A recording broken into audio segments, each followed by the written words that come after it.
कैसे हैं सब स्टूडेंट्स। आई होप सो आप सभी ठीक होंगे, खैरियत से होंगे। आज मैं चैप्टर स्टार्ट कर रहा हूँ फर्स्ट ईयर का, चैप्टर नंबर 12 न्यूट्रिशन। इसके 2 लेक्चर मैं प्रीवियसली आपको दे चुका हूँ। आज हम थर्ड लेक्चर स्टार्ट करेंगे, digestion in the oral cavity, कि इंसान की ऑरल कैविटी के अंदर डाइजेशन कैसे होती है। उसके भी पहले 2-3 पार्ट्स हमने डिस्कस कर लिए थे। हमने डिस्कस किया कि फूड की सिलेक्शन में कौन कौन सी चीज़ रोल प्ले करती है, फूड को आप सिलेक्ट कब करते हैं, रिजेक्ट कब करते हैं, इन सारी चीज़ों को हमने डिस्कस किया।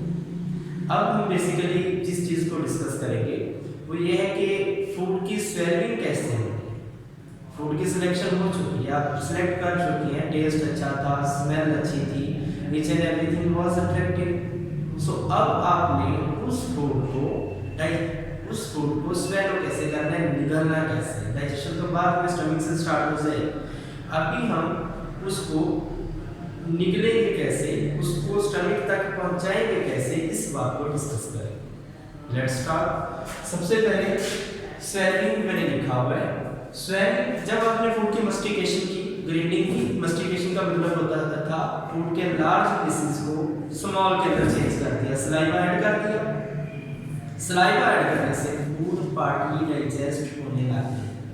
जब आपने फूड की मस्टिकेशन की, पार्टली डाइजेस्टेड फूड सॉफ्ट और स्लाइमी होगी, जिसे आपने बोलस का नाम। दोबारा सुनिए, मैं रोटी का लुकमा खा रहा हूँ, दांतों की मदद से उसे तोड़ रहा हूँ, स्मॉल पीसेस के अंदर चेंज कर रहा हूँ, उसके अंदर सलाइवा ऐड हो रहा है, फूड सॉफ्ट हो रही है, पार्टली डाइजेस्टेड हो रही है, जिसे मैं क्या कह रहा हूँ, जिसे मैं बेसिकली नेम दे रहा हूँ bolus। अब bolus pushed back by tongue and muscle, bolus बन गया। bolus को आपकी जुबान और जो मसल्स हैं वो नीचे की तरफ पुश करना शुरू करें। bolus कहाँ पर मूव करने लग जाएगा, bolus नीचे मूव करने लग जाएगा। जब bolus नीचे जाएगा, फेरेंक्स से इसको डिस्कस सबसे पहले करते हैं। By the muscle of pharynx. Pharynx क्या है? Pharynx is a common opening for food and air. हमारी फूड के लिए, खाने के लिए और हवा के लिए जो कॉमन ओपनिंग जा रही है उसको आप फेरेंक्स का नेम देते हैं। अब इस बात को हमने इंश्योर करना है कि फूड कहीं विंड पाइप, हवा की नाली में दाखिल ना हो सके। अगर हवा की नाली में दाखिल होगी, वहां से लंग में चली जाएगी, एस्पिरेशन निमोनिया कॉज करती है। हमने इस बात को प्रिवेंट करना है। इस बात की प्रिवेंशन के लिए हमारे पास बेसिकली यूज होता है एपिग्लॉटिस। ग्लॉटिस के बिल्कुल साथ एक फ्लैप होता है, एक लिड होता है, ढक्कन होता है, जिसे आप क्या कहते हैं, एपिग्लॉटिस का नेम।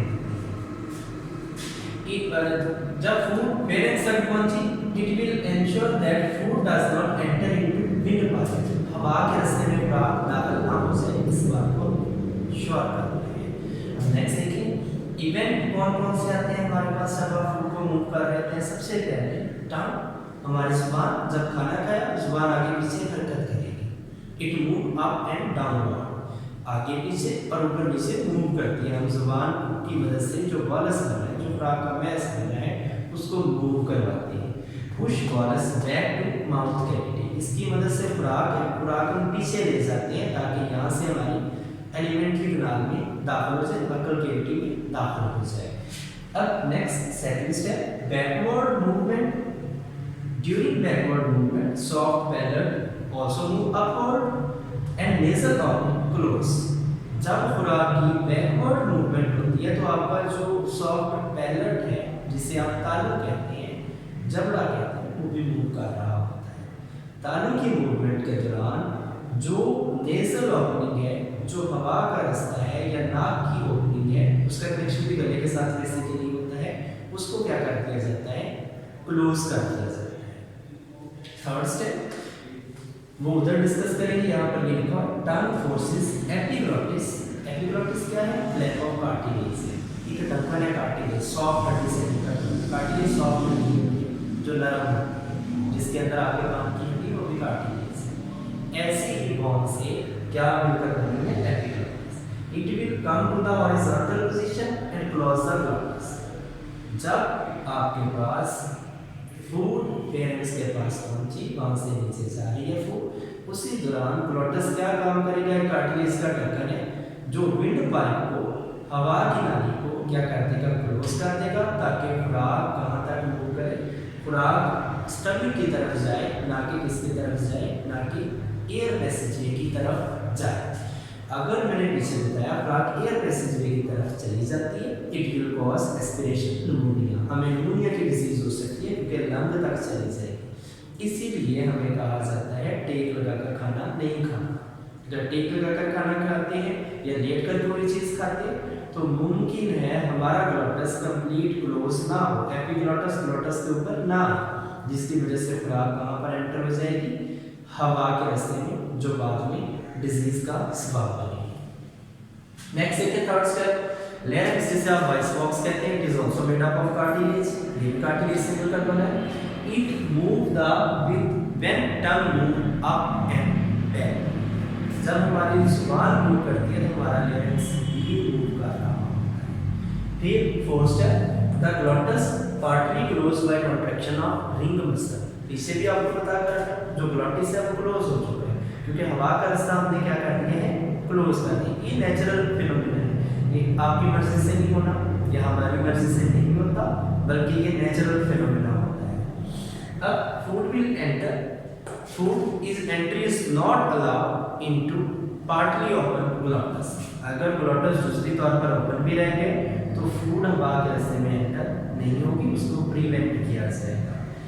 फिर as epiglottis move food to the esophagus, epiglottis ने खुराक के रास्ते को मूव कर दिया, रोटेट कर दिया, कैसे, किस तरफ कर दिया, बजाय हवा के रास्ते के उसको एलिमेंट्री कैनाल एसोफेगस की तरफ भेज दिया। यानी खुराक को हमने हर मुमकिन कोशिश करनी थी कि हमारी जो फूड है वो किसके अंदर एंटर ना हो, ग्लॉटस के अंदर एंटर ना हो, हवा के रास्ते के अंदर एंटर ना हो।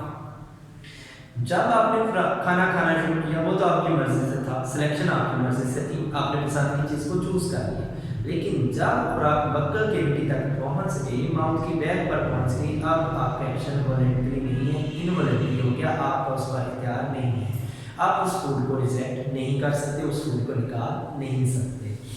उसके बाद नेक्स्ट डेफिनेशन आ गई पेरिस्टॉलिसिस। अब खुराक नीचे मूव कर रही है, नीचे मूव करने के लिए पेरिस्टॉलिसिस की जरूरत है। पेरिस्टॉलिसिस कॉन्ट्रैक्शन और रिलैक्सेशन, ये मस्कुलर मूवमेंट है, दो तरह के मसल्स आ जाते हैं। एक आपके पास it is characteristics movement in which food enter into the cavity of food canal या एलिमेंट्री कैनाल, जो एलिमेंट्री कैनाल है उसकी कैविटी में फूड को ले जाने के लिए मसल की कॉन्ट्रैक्शन और रिलैक्सेशन को आप क्या नाम देते हैं, पेरिस्टॉलिसिस। इसके लिए दो टाइप के मसल्स हैं, कौन कौन से, पहला मसल है लॉन्गिट्यूडिनल और दूसरा मसल है सर्कुलर। जो एक मसल कॉन्ट्रैक्ट कर रहा होता है और दूसरा मसल रिलैक्स कर रहा होता है, कॉन्ट्रैक्शन रिलैक्सेशन। इस कॉन्ट्रैक्शन रिलैक्सेशन से फूड नीचे की तरफ मूव करती जाती है। अब नेक्स्ट में ये बता रहा है आपको स्टार्ट बिहाइंड बक्कल कैविटी। अब पेरिस्टॉलिसिस स्टार्ट कहां से होती है इस बात को देखिए, बक्कल कैविटी से स्टार्ट हुई, वहां से जाती है एसोफेगस, एसोफेगस से स्टमक, स्टमक से एलिमेंट्री। ये था पेरिस्टॉलिसिस। मैं रिपीट कर रहा हूं, पेरिस्टॉलिसिस फूड की आपके मसल्स की कॉन्ट्रैक्शन और रिलैक्सेशन है, जिस दौरान फूड नीचे की तरफ मूव करती है। ये स्टार्ट कहां से हुई, बक्कल कैविटी, वहां से एसोफेगस, एसोफेगस से स्टमक, स्टमक से एलिमेंट्री कैनाल तक जाती है। फिर नेक्स्ट इस तरह एंटी पेरिस्टॉलिसिस, बोलस की बैक पंपिंग, फूड की बैक पंपिंग। बात ये होता है हमने कोई एसिडिक फूड खा ली, ज्यादातर एसिडिक के नतीजे में भी हो सकती है, जो खुराक होती है वो बैक पंप कर सकती है, उस बैक पंपिंग को एंटी पेरिस्टॉलिसिस कहते हैं। वो एंटी पेरिस्टॉलिसिस के दौरान होता क्या है, जो खुराक है जो पहले बक्कल कैविटी में गई थी, माउथ से बक्कल कैविटी, बक्कल कैविटी से एसोफेगस, स्टमक, एलिमेंट्री कैनाल, वहां से फूड की बैक पंपिंग हो सकती है। एलिमेंट्री कैनाल से स्टमक यानी इंटेस्टाइन से स्टमक, स्टमक से कहां पर, फेरिंक्स, फेरिंक्स से माउथ, और उससे वोमिट भी हो सकती है, कैर भी आ सकती है। इस कंडीशन को एंटी पेरिस्टॉलिसिस कहते हैं। The backward movement of food from alimentary canal to mouth is called anti peristalsis. Next है हमारे पास हंगर पैक, कि आपको भूख का लगता है। देखिए आपके पास दो मसल्स मैंने ऊपर आपको बताया थे, लॉन्गिट्यूडिनल, दूसरे सर्कुलर, ये कॉन्ट्रैक्ट और रिलैक्स करते हैं। इनकी कॉन्ट्रैक्शन रिलैक्सेशन के लिए एनर्जी चाहिए, वो एनर्जी एटीपी की सूरत आती कहाँ से? ग्लूकोज से। बाज का हमारी बॉडी के अंदर ग्लूकोज का लेवल कम हो जाता है। वो ग्लूकोज खाने से आया था, आपने खाना नहीं खाया, ग्लूकोज का लेवल कम हो गया। मसल को कॉन्ट्रैक्शन रिलैक्सेशन के लिए एटीपी की जरूरत है। आपको एक सेंसेशन फील होगी, हंगर की सेंसेशन, एक अनकंफर्टेबल सेंसेशन होगी जिसे हंगर पैन कहते हैं। दैट्स मीन आपको ये मसल्स को एनर्जी चाहिए, फूड चाहिए।